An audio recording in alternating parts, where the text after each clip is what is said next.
Presidente, muchas gracias. Secretaria, secretario, compañeros, muy buenos días tengan todas y todos ustedes. Vamos a hacer una especie de recuento final sobre lo que ocurrió en la epidemia para destacar las características fundamentales de cómo lo experimentamos en el país y sobre todo también tener una perspectiva de lo que ocurrió en otros países para tener una noción clara de cómo se presentó en México y en parte cómo fue la respuesta. Tenemos la información gráfica. Esta es nuestra curva epidémica de agregación semanal, muy conocida ya por todos ustedes. Y lo que vemos es que característicamente en México se presentaron estas 4 olas o 4 ciclos o 4 picos epidémicos. En otras regiones del mundo llegaron a ser 5, 6 o 7. Esto no tiene mayor implicación que la situación de que en cada una de estas oleadas epidémicas hubo una situación de estrés, una situación, por supuesto, de preocupación, pero también de reto para el Sistema Nacional de Salud para poder enfrentar el problema. Esto lo hemos dicho muchas veces, es un hecho conocido y constatado y constatable por todas y todos los mexicanos. Arrancamos la epidemia con un sistema de salud que estaba en ruinas, producto de un desmantelamiento progresivo a lo largo de los últimos 30 o 40 años. Por eso fue crucial arrancar con la posibilidad de reducir la velocidad de contagios con medidas extremas, que en su momento en México le llamamos la Jornada Nacional de Sana Distancia. Esto lo que nos permitió, y esos fueron siempre los objetivos técnicos, fue reducir la transmisión, hacer más lenta la propagación territorial de la epidemia y con ello ganar tiempo para poder poner en funcionamiento unidades especiales COVID conforme fuimos haciendo la reconversión hospitalaria. Como se puede ver en el perfil de la epidemia, el perfil está representado por esta imagen. La primera oleada es una oleada donde la curva epidémica fue sumamente plana comparado con lo que ocurrió en otros países del mundo en esa misma temporada, al inicio de la epidemia, pero también se puede ver de manera muy clara y dramática con la comparación de las otras olas epidémicas sucesivas. La primera ola muy plana, producto de las intervenciones de salud pública que nos permitieron ganar tiempo para poder habilitar los hospitales y atender a todas las personas. Posteriormente tuvimos la oleada de la variante Delta, que fue la más agresiva, como lo mostraré en el dato de mortalidad y de hospitalización, la tercera ola con algunas de las otras variantes y finalmente la oleada de Omicron, que pueden ver fue 3 veces más grande que la tercera ola, pero afortunadamente ya estábamos en una alta cobertura de vacunación y la cantidad de hospitalizaciones y de funciones fue considerablemente más baja. En las últimas 5 semanas, como lo revelamos hace una semana, hemos tenido ya una reducción muy sostenida de la epidemia. Llevamos más de 3 meses donde tenemos una reducción invariante, cada vez se mantiene una cantidad de casos mínima. Esto va a ser relevante para considerar cuál es el estado actual de la epidemia y la perspectiva futura. La siguiente, por favor. Como decía, en los impactos importantes o más destacables, más lamentables también de la epidemia, está la enfermedad grave, que aproximadamente en 5% de la población infectada por el virus SARS-CoV-2 se presentó, con la necesidad de hospitalizar a las personas. Y ahí vemos el mismo perfil, 4 oleadas, pero en contraste con los casos, vemos que una vez que empezamos a vacunar, en las olas 3 y 4 tuvimos una cantidad, una proporción de personas hospitalizadas sustancialmente menor a lo que ocurrió al inicio de la epidemia. En la sombra de color claro que se ven estas 2 gráficas, la de arriba camas generales, la de abajo camas de terapia intensiva, vemos la capacidad hospitalaria que mantuvimos en todo momento y que logramos con la reconversión en las primeras 6 semanas de la epidemia. Vean ustedes en el extremo izquierdo de las gráficas cómo teníamos una muy limitada capacidad hospitalaria, pero en 6 semanas logramos montar esa capacidad y la sostuvimos a lo largo de toda la epidemia, teniendo prácticamente el doble de camas de lo que en su momento fue necesario utilizar para atender a las personas. En este momento se ha mantenido también muy estable la reducción de la hospitalización, 3% de ocupación en camas generales, 1% en camas de terapia intensiva y en algunas entidades federativas ya varios días consecutivos con ninguna ocupación de las unidades de cuidados críticos COVID. Esto lo que nos permite es identificar también una estabilidad en este impacto tan importante. Y finalmente, respecto al perfil de la epidemia, la mortalidad, la situación más delicada, más lamentable de cualquier enfermedad es la pérdida de la vida. Y lo que vemos también es esta característica de que una vez que empezamos a vacunar, logramos llegar a la tercera y sobre todo a la cuarta ola con una población fundamentalmente protegida de los desenlaces que puede proteger la vacuna contra COVID en cualquiera de sus variantes o marcas. Y lo que vemos es que tuvimos una reducción también de la mortalidad que se ha mantenido en estas últimas 3 meses, ha reducido 10 veces la mortalidad y se mantiene ya en cifras mínimas. Siempre decimos que quede muy claro, aunque fuera una sería muy lamentable, pero en términos epidemiológicos es una reducción muy sustancial. 4 defunciones en promedio diario en las últimas semanas. Al final de los cierres semanales llegamos a 8, pero entre 4 y 8 el número de defunciones diarias en promedio. Vamos entonces ahora a ver la vacunación. La vacunación, como se sabe, se presentó un programa, una estrategia desde diciembre, el 8 de diciembre de 2020. Iniciamos la vacunación en 2021, en 2020 de hecho, el día de Nochebuena, el 24 de diciembre, y no hemos parado de vacunar, como se ve en esta gráfica que tiene una línea continua diagonal, en donde es el ritmo que hemos mantenido la vacunación a lo largo de todo este tiempo. Hemos puesto ya casi 200 millones de dosis en 85.8 millones de personas. Esto es tan solo para el esquema primario. Y esto nos ha permitido llegar, la siguiente por favor, a una cobertura general de 87% de la población elegible de 14 años en adelante y para la población adulta de 90%. Esto permite alcanzar un grado de inmunidad poblacional muy alto, que es precisamente lo que permite tener una lenta propagación, pero además una protección muy importante contra los desenlaces graves. Por su parte, iniciamos los refuerzos hace ya varios meses y hoy tenemos los operativos especiales en el mes de abril para alcanzar una cobertura óptima también de los refuerzos en todas las personas que recibieron el esquema primario de 1 o 2 dosis. Y seguimos llamando a la población a que aproveche este mes de abril para lograr vacunarse si es que no lo ha hecho o no ha recibido el refuerzo.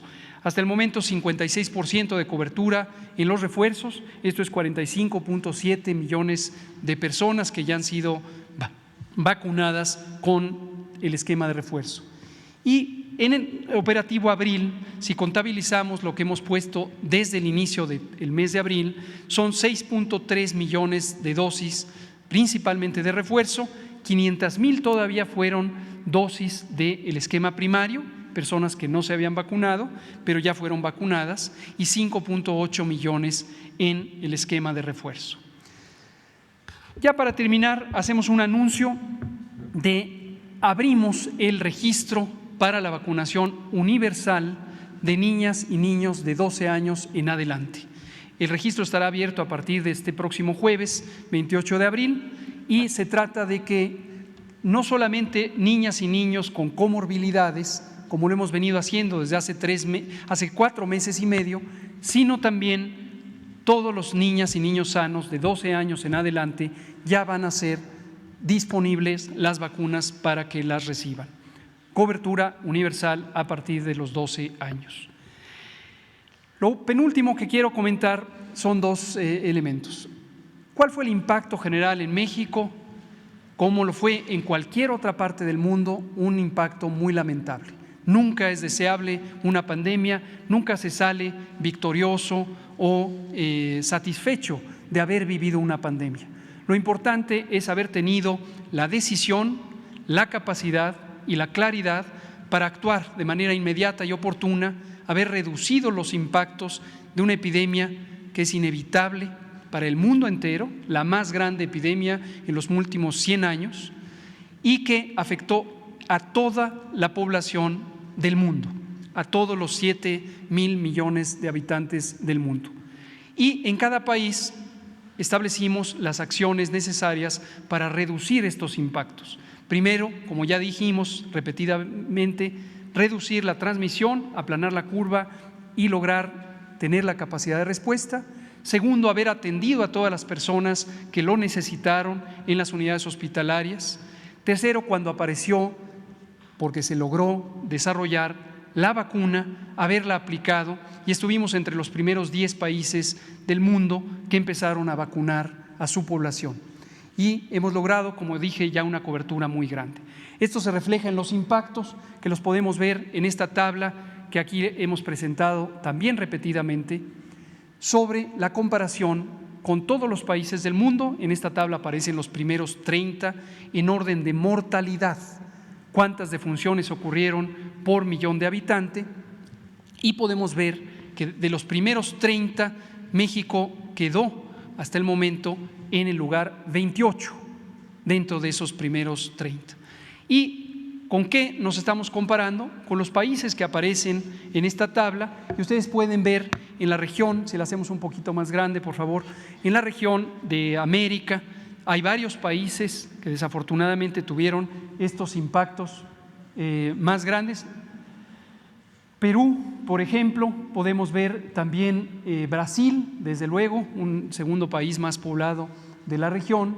Vemos también otros países en la región europea que tuvieron impactos más grandes. Chile en lugar número 16, Estados Unidos en el lugar número 17 de mortalidad, Armenia, Argentina dentro de la región, Colombia dentro de la región, Trinidad y Tobago también en nuestro continente, en otras regiones Bélgica, Italia, Grecia, Paraguay en nuestro continente, Reino Unido de Gran Bretaña en la región europea, y entonces vemos ya a México y posteriormente Rusia, Ucrania como los países dentro de este primer bloque de 30.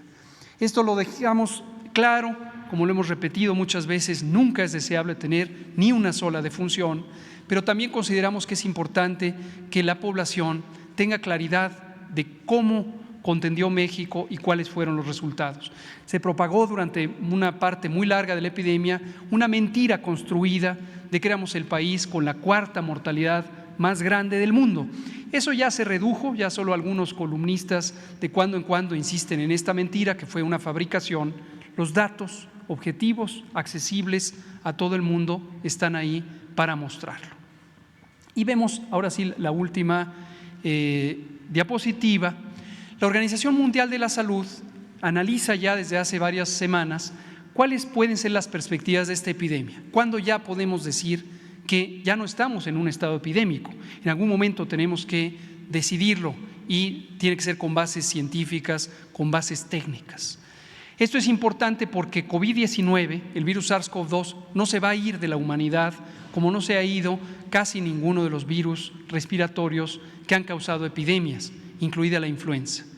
Y tenemos que transitar ya del estado epidémico que nos mantiene con una serie de medidas especiales que afectan a múltiples aspectos del bienestar social de las personas, de las comunidades, de los pueblos, de los países, a un estado de vivir con el virus en sus características. Este estado técnicamente le llamamos estado epidémico, al estado agudo, y al estado prolongado le llamamos estado endémico, es decir, ya vivir con el virus. Para los virus respiratorios, característicamente, hay fluctuaciones, hay cambios. Durante la temporada de calor bajan los contagios, durante las temporadas de frío suben los contagios. Influenza es el modelo más característico y es muy probable que COVID-19 empiece a comportarse de esa manera, con veranos de baja transmisión y otoños, inviernos de transmisión más importante. Pero así viviremos. En la medida en que tengamos una alta inmunidad de la población, los impactos serán menores. La Organización Mundial de la Salud analiza algunos criterios y los comentamos aquí. Son estos 4 criterios que permitirían identificar la posibilidad de reconocer el fin del estado epidémico. Y vemos en corchetes en esta misma imagen cuál es la situación actual de México, que es la que acabo de comentar. El primer criterio es una alta capacidad de respuesta. Nosotros mantuvimos el doble de camas disponibles en todo momento y ahora tenemos una ocupación menor al 2% promedio de las unidades COVID. Tenemos una alta capacidad de respuesta. Alta cobertura de vacunación. En población adulta hemos logrado 90%, en promedio tenemos 87% para la población elegible, alta cobertura de vacunación, alta inmunidad poblacional. Muy pocos fallecidos, ya dijimos, en promedio menos de 4 diarios y muy pocos casos reconocibles, menos de 300 diarios en todo el país. Entonces, con base en estos criterios, aunque todavía están por formalizarse por parte de la OMS, podemos identificar que en México estamos ya cerrando el ciclo epidémico y transitando a el estado endémico. Y por tanto, y esto es lo último que comento, como acaba de decir el presidente, el pulso de la salud también cambia de fase. En su momento cerramos las conferencias vespertinas como una necesidad de información diaria. Hoy estamos cerrando esta información con ciclos en la conferencia matutina. Publicaremos el boletín informativo ya con periodicidad semanal y, por supuesto, el trabajo detrás de la cortina sigue vigente. Las unidades de salud pública del país nos mantenemos activos para vigilar el curso de esta y cualquier otra epidemia y cualquier situación relevante. Muchas gracias, presidente.